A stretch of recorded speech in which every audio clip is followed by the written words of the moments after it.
Well, we're going to look at, in Unit 3, Lesson 5, a technique called variation of parameters. And this is what the go-to method is if your g of x is not one of these things, a polynomial, e to the ax, sine of b times x, or cosine of b times x. Although this method works for these as well, but the usual thing to do for that kind would be to use the method of undetermined coefficients.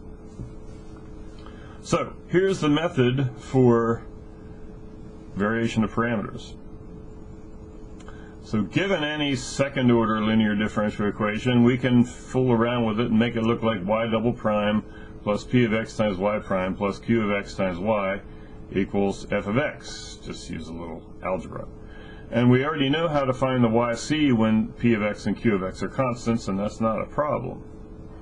So assume we can find a fundamental set for our homogeneous equation, right, not f of x but 0 on the right side. Then here's the trick. We assume a particular solution of the form some function u of 1 times y1 plus some function u of 2 times y2. See, this would have to be a function u1, not a constant, and so would this, because if they're constants, that would just always be 0 if you plug it back in the original equation, because y1 and y2 are solutions of the homogeneous. But our parameters u1 and u2 have to be variable functions, not constants. That's why variation of parameters. Okay.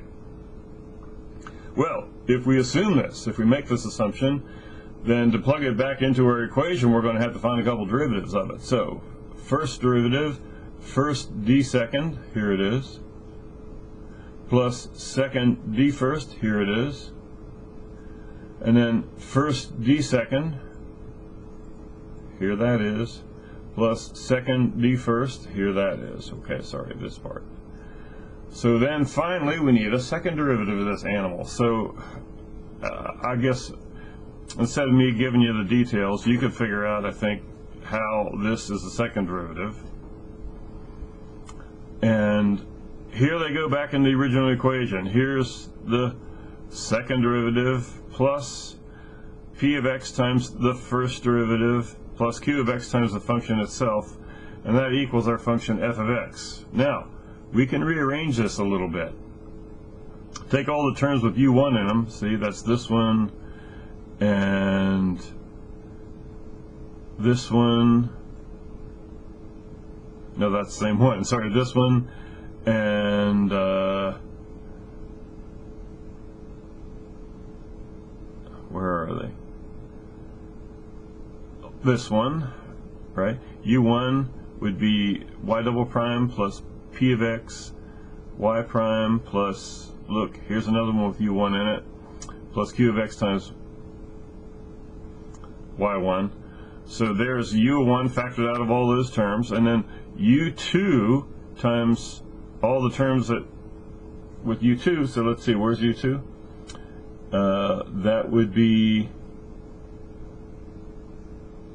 let me see, this one and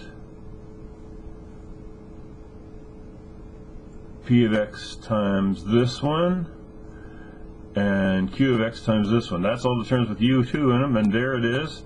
There's all the terms with u2 in it, plus the rest of all that junk, okay? With those taken out. Now, I don't know if you see this, but this, remember, y1 was the solution of the homogeneous. So what's all this stuff in the parentheses going to be? You're right, it's going to be 0. Yes, and what's all this stuff in this parentheses going to be? That's going to be 0. Right, so this whole top line disappears, since y1 and y2 is a fundamental set. So we're reduced to just this leftover part here. So here's the leftover part, and admit it's ugly. But if we wrote it in operator notation, we could say it's the derivative of y1 u1 prime plus y2 u2 prime plus p of x times y1 u1 prime plus y2 u2 prime plus u1 prime y1 prime plus u2 prime y2 prime, and we know that that all equals f of x. Okay, so the easy thing to do would be to assume that this equals f of x, and this part, see the part here with the d and the part here with the p, we assume that equals 0. But if we do that, then we can solve for the unknown functions u1 prime and u2 prime using Cramer's rule. So if we make the assumption, see this equals f of x and this equals 0, we can solve for u1 prime and u2 prime using Cramer's rule. That's really cool. So here's the Cramer's rule applied. Here's y1, y2, y1 prime, y2 prime. See, that's the coefficients when you set this equal to f of x and this equal to 0. That's our coefficients for u1 prime and y1 prime. And then we replace the coefficients in what we have in the denominator with 0 from this set to 0 and f of x from this set to f of x, right? And then we find what u1 prime is, and similarly do that with u2 prime. And then when we integrate, we will have our u1 and our u2.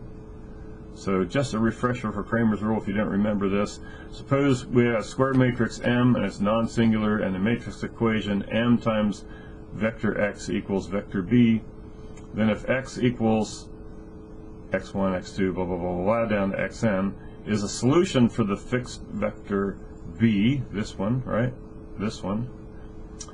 Then xi, the ith variable, is the determinant of mi over the determinant of m.